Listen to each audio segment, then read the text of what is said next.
Hello friends, namaskar, good morning.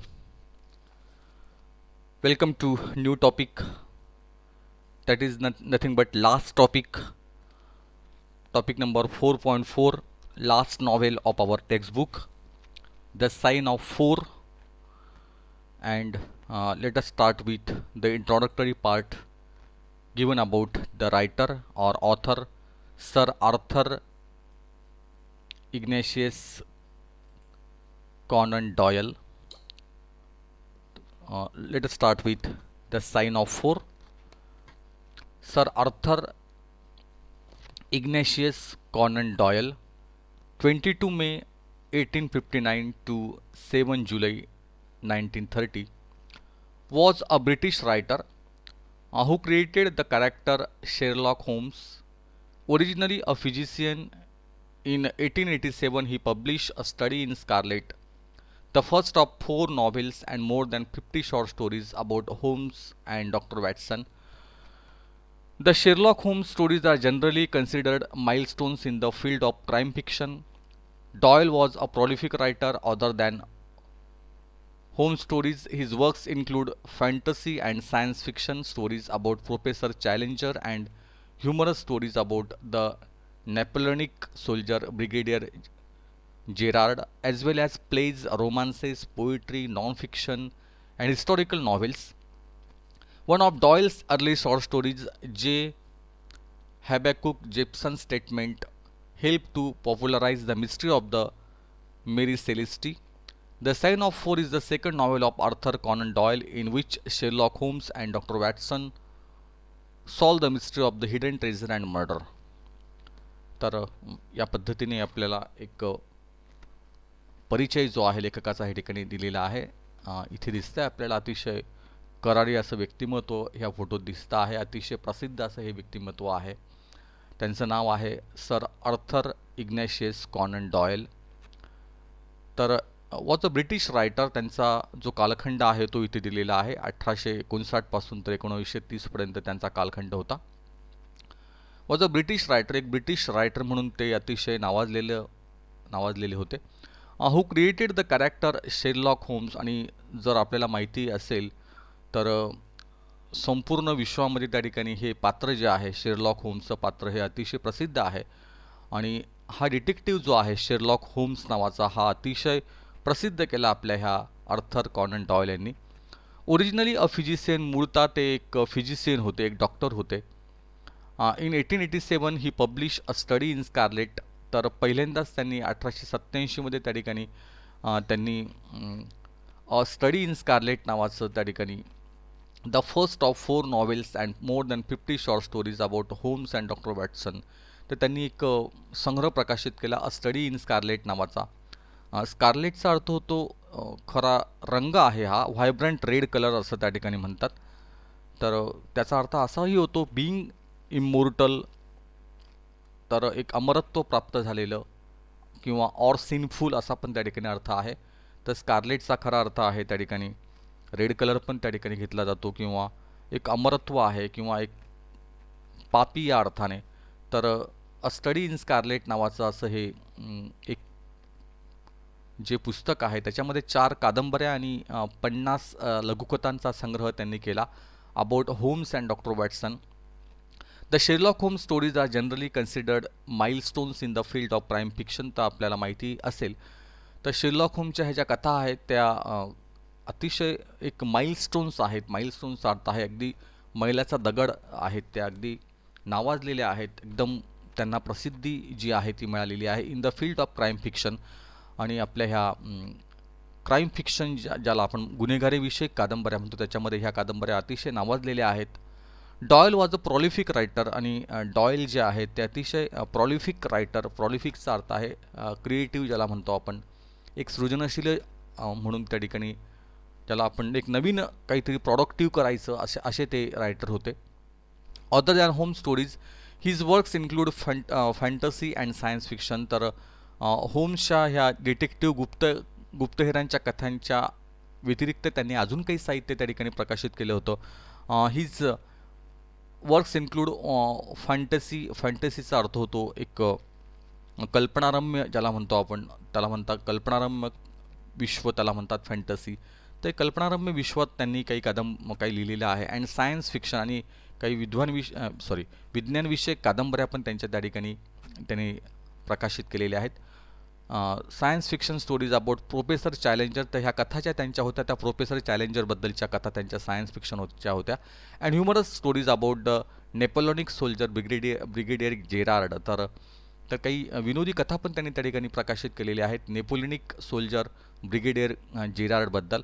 As वेल as pledge, रोमान्सेस, त्या ठिकाणी काही नाटकं त्यांनी प्रकाशित केलेली आहे. काही रोमान्सेस त्या ठिकाणी त्यांनी रोमान्सेस, पोएट्री, काही कविता, नॉन फिक्शन आणि हिस्टॉरिकल नॉव्हेल, काही हिस्टॉरिकल नॉव्हेल पण, म्हणजे अतिशय चतुरस्र असे हे लेखक आपले होते sir Arthur Ignatius Conan Doyle नावाचे.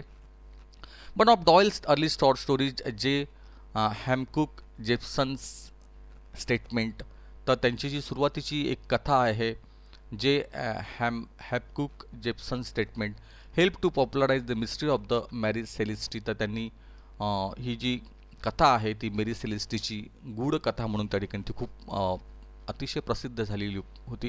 The sign of four is the second novel of Arthur Conan Doyle in which, तर ही जी कथा आपल्याकडे ही जी कादंबरी आलेली आहे the sign of four is the second novel of Arthur Conan Doyle in which Sherlock Holmes and doctor Watson solve the mystery of the hidden treasure and murder, तर त्यांनी ही जी mystery आहे, ही जी गूढ आहे आपल्या त्या खजिन्याचं जे गूढ आहे आणि कशा पद्धतीने मर्डर झालेले आहेत त्याबद्दलचं जे गूढ आहे त्यांनी कसं सोडवलं आणि तो जो खजिना आहे तो त्यांनी कसा उघडकीला आणला त्याबद्दलचं ही कादंबरी आहे. अतिशय सस्पेन्स आणि छान अशी थ्रिलिंग कादंबरी आहे आणि अतिशय गुंतागुंतीची असे पात्र ह्या ठिकाणी आहेत, गुंतागुंतीची कथा या ठिकाणी आहे. तर बघूया आपण काय आहे द साइन ऑफ फोरला आपण सुरुवात करूया. काय नेमकं आहे साइन ऑफ फोरमध्ये या ठिकाणी दिसतं आहे आपल्याला. These are the major characters त्या ठिकाणी ह्या ठिकाणी दिसतं आहे आपल्याला. मेजर कॅरेक्टर्समध्ये आहे पहिलं पात्र आहे शेरलॉक होम्स की जे गुप्तहेर आहेत, डिटेक्टिव्ह आहेत. मॅरी मॉर्स्टन ही जी दिसते आपल्याला, मॅरी मॉर्स्टन ही एक मुलगी आहे की जी त्या ठिकाणी तिच्या वडिलांचं देहांत झालेलं आहे, वडील वारलेले आहेत आणि वडील त्या ठिकाणी वडिलांच्या शोधार्थ त्या ठिकाणी ती आपल्या ह्या शेरलॉक होम्सकडे आलेली आहे. त्यानंतर आहे थेडियस शोल्टो नावाचं एक पात्र आहे, टोबी नावाचं एक पात्र आहे, जॉन वॅटसन नावाचं आहे, शेरलॉक होम्सचे यांचे सहकारी आहेत, मित्र आहेत. मेजर शोल्टो जे आहेत ते एक आहे आणि टोंगा नावाचं पात्र आहे. अशा पद्धतीने हे सगळं पात्रांची रचना ह्या ठिकाणी दिसते आहे. मुख्य पात्र आहेत हे. बघूया आपण काय आहे नेमकं आउटलाईन ऑफ द नॉव्हेल. जी कादंबरी आहे या ठिकाणी, ह्या कादंबरीची जी आउटलाईन आहे, कादंबरीची जी एक रूपरेषा आहे ती पहिल्यांदा दिलेली आहे. काय रूपरेषा आहे तिची आपण बघूया आपण पहिल्यांदा. The novel begins with Holmes and doctor Watson engage in discussion when Mary Morstan a young woman who desires Holmes advice soon visits the two at their place. तर ह्या कादंबरीची सुरुवात जी आहे ती आपल्याला दिसते की त्या ठिकाणी the novel begins with Holmes and doctor Watson engage in discussion. हे दोघंही मित्र आपले शेरलॉक होम्स आणि डॉक्टर वॅटसन जे आहे ते एका चर्चेमध्ये त्या ठिकाणी मग्न आहेत आणि अचानक त्या ठिकाणी मॅरी मॉर्स्टन जी आहे ती एक तरुण मुलगी जी आहे, young woman who desires Holmes advice, की जी तिला अपेक्षा आहे की आपल्या जे गुप्तहेर आहेत आपले हेड शेरलॉक होम्स त्यांचा सल्ला घेण्यासाठी त्या ठिकाणी ती इथे आलेली आहे. सून visit the two at their place, आणि त्या ठिकाणी ती आता शेरलॉक होम्स यांची भेट घेण्यासाठी त्या ठिकाणी ती आलेली आहे आपली Mary Morstan. During the meeting Mary tells that after her father disappeared under mysterious circumstances some 10 years ago. ती सांगते आहे आपल्या त्या मीटिंगमध्ये ती म्हणते आहे की तिचे वडील जे आहेत ते 10 वर्षापासून तिचे वडील जे आहेत, Mary's tell that are after her father disappeared under mysterious circumstances, अतिशय गूढ अशा परिस्थितीमध्ये तिचे वडील 10 वर्षापूर्वी त्या ठिकाणी बेपत्ता झालेले आहेत.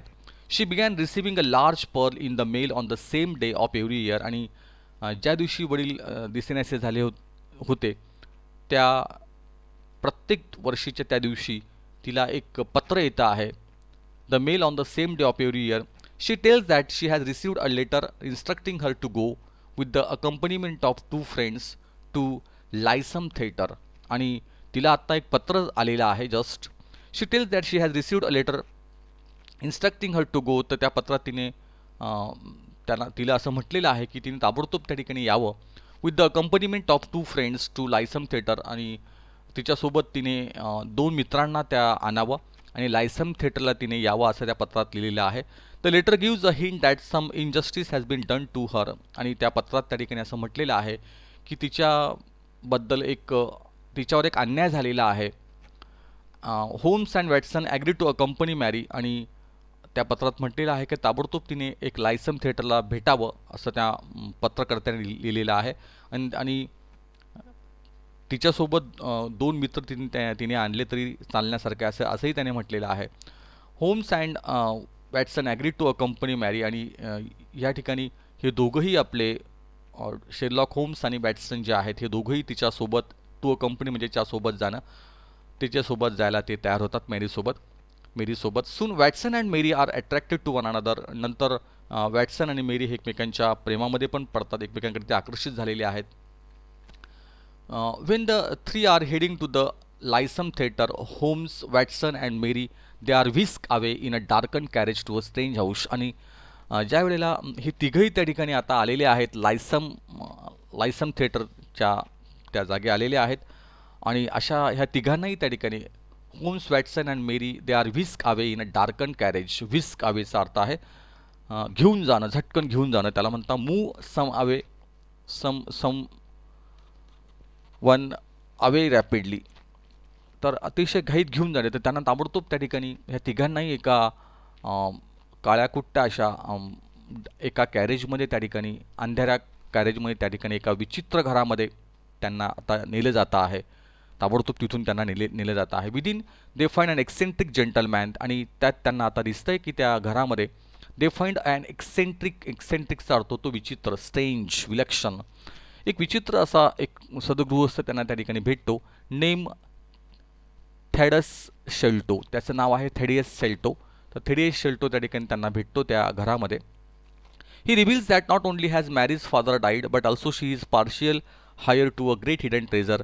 आणि त्या ठिकाणी तो सांगतो आहे की he reveals that not only has Mary's father's died, की मॅरीचे वडील त्या ठिकाणी वारले तर आहेच त्या ठिकाणी, but also she is partial heir to a great hidden treasure. आणि तो असंही सांगतो की एक जी संपत्ती आहे, की जी एक गुप्त खजिना आहे, हा गुप्त खजिन्याची ती पण एक त्या ठिकाणी वारसदार आहे, तिचा पण त्या खजिन्यामध्ये वाटा आहे असं तो तिला सांगतो आहे. Thaddeus goes on to explain that his father always lived in fear of men with wooden legs. Thaddeus असंही सांगतो आहे, त्याने असंही स्पष्ट करून सांगितलेलं आहे that his father always lived in fear of men with wooden leg. त्यांचे वडील अतिशय एक वुडन लेग्स, एक लाकडी पाय असलेला जो एक मनुष्य आहे, त्या मनुष्याच्या भीतीमध्येच त्या ठिकाणी त्याचे वडील जगले.